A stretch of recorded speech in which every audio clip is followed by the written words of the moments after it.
What are some of the top pronunciation errors made by students who are learning Tibetan as non-native speakers?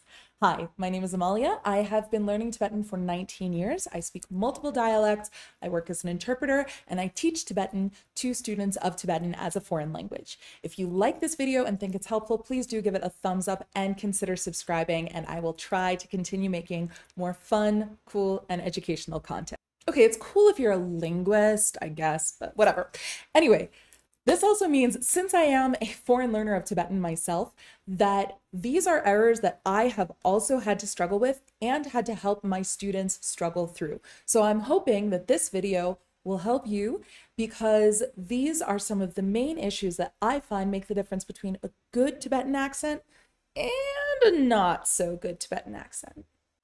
Later, I'll be making a video about some of the more difficult letters to pronounce in the Tibetan alphabet, but this video is much more just about real pronunciation mistakes that I hear on a daily basis and how you can fix them to sound better. Of course, I should note that there are many different dialects of Tibetan. I speak a few of them myself, and this means that pronunciations differ depending on what dialect you're using. In my experience, most Tibetan as a foreign language learners are learning the central dialect, which could be the Lhasa dialect or the Shicha dialect spoken in, say, India and Nepal. So I'm going to be basing my commentary on those dialects. Of course, if you're learning Kham dialect, Amdo dialect, Drukpa dialect, take this with a grain of salt, but hopefully it will still be helpful to you. So are you ready for the 3 top mistakes made in Tibetan pronunciation by non-native learners?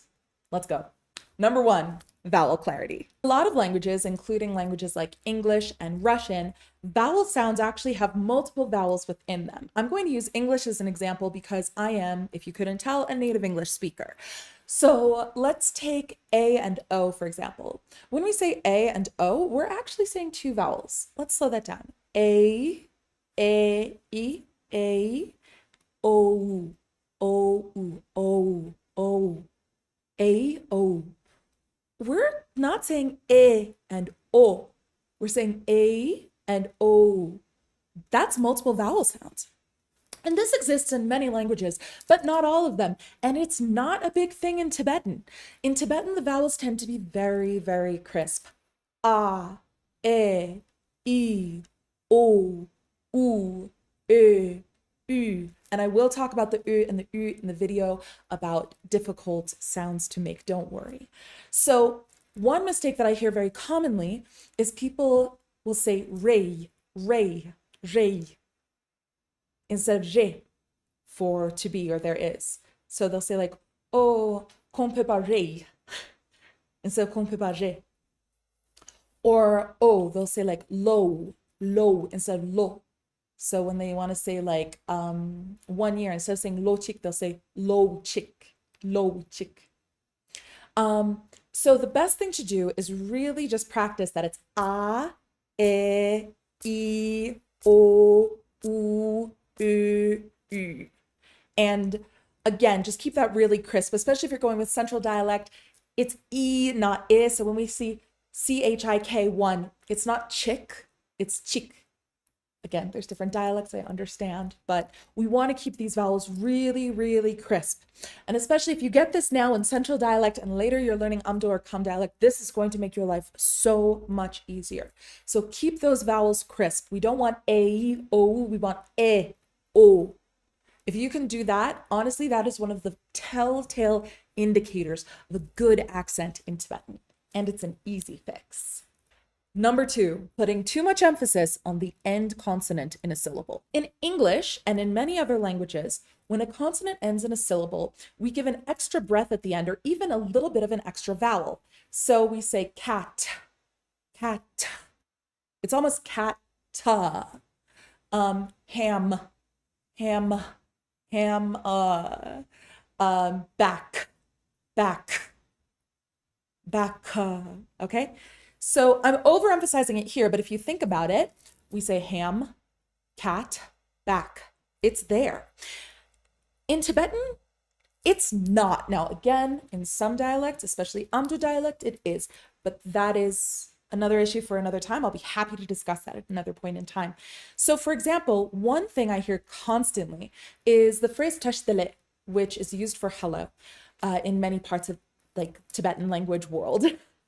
I say that because in Tibet, they don't really use it for hello. It's used more for congratulations. Anyway, that's an aside. I hear people say dalek, tashi dalek. And the thing is, that definitely sounds weird because in Tibetan, it's tash dalek, it's not tash dalek. Why? Because in Tibetan, when the consonant ends, it is done. When the syllable ends, it is finished. So what ends up happening is these sounds almost get swallowed. So a g sound at the end, like in delek, delek, what happens is my tongue, the back of my tongue is touching the roof of my mouth like I would for a g or k sound, but then it's just stopping. No further air is going through. Delek, delek. That's why it's often called a glottal stop instead of an actual G or K sound. The same is true for the other consonants as well. So lam, which means path, is not lum, lum. It's lum, lum. Same with the b sound. Cup. Cup means needle. Cup, cup, not cup, cup, cup. It just finishes very short and then it's done. So again, we hear people say if they're not as fluent in Tibetan or they're struggling with their accent, which is very reasonable, you'll hear cup, lam, delek. And all of these are real indicators that this is a non-native speaker, at least if you're speaking central dialect. So what do? Make sure that once that consonant ends the syllable is shut down. There is no more air coming out of your mouth. Lam, cup, delek. And as I said, this does depend on the dialect, but we're talking about central dialect here. Number 3, combinations with the R sound in them. Now, I'm going to talk more about the letter ja in the alphabet video, but I'll give a brief summary here. There are 2 primary ways to pronounce the Tibetan letter ja, which is often transliterated into English as the letter R. The first is primarily used in central dialect and Shichak dialects, which is ja, ja. In English, this is similar to the S in the word pleasure, ja, ja. In other languages, we could think of it as it's very similar to the J in French, like je suis Amalia, je. That's almost identical to the Tibetan ja. So that's number 1. Number 2 is a trilled, rolled, or tapped R, r, ra, ra, or ra, ra. Okay? That's like in Spanish, for example, Spanish, Mongolian, Thai, many other languages. Now, if you can't trill or tap your R, there are a few things you can do. One, you can always use that zh sound that exists in English, it exists in French, it's not hard to do. But also, if you want to cheat, if you really want to get that trilled or tapped R, that sound is more common in Eastern Tibet, then you can actually just kind of put in a D, da, da, da. It's a little cheat that I learned because I had some friends who couldn't roll their R's. Anyway, now that you have that, the real issue that comes up is there's a lot of sounds in Tibetan that combine that with a T or D sound, so TR or DR. Now, what happens is we get 2 mistakes on 2 opposite ends of the spectrum. We get them overpronounced, so people say drolma, drolma, or drolma, I've heard that several times. Or they get completely underpronounced. For example, the word tashi in tashi dele is actually a TR sound, but people say tashi. They completely drop that. I think it's spelled without the R because otherwise it would look like trashy. And look, people have enough trouble saying wangchuk without making it sound really bad if they're reading it from an English perspective. So I fully understand them not putting the R in there. And I have way too many friends who were bullied as kids. Kids are mean, oh my gosh. Anyway, back to the point. The actual sound is very small. So tashi, droma. How do we get this sound properly? So what you do is you want your tongue to be curved up, touching the roof of your mouth, that hard palate behind the teeth, about 0.5 centimeter back. I'm gonna see if I can show you. So now you say your T or D sound with your tongue in that position. Ta, ta, da, da, ta, da, ta, da. Okay, so I'm saying the T or D sound, except my tongue is like that. Okay, that's what's going on there. So it's tashi, droma.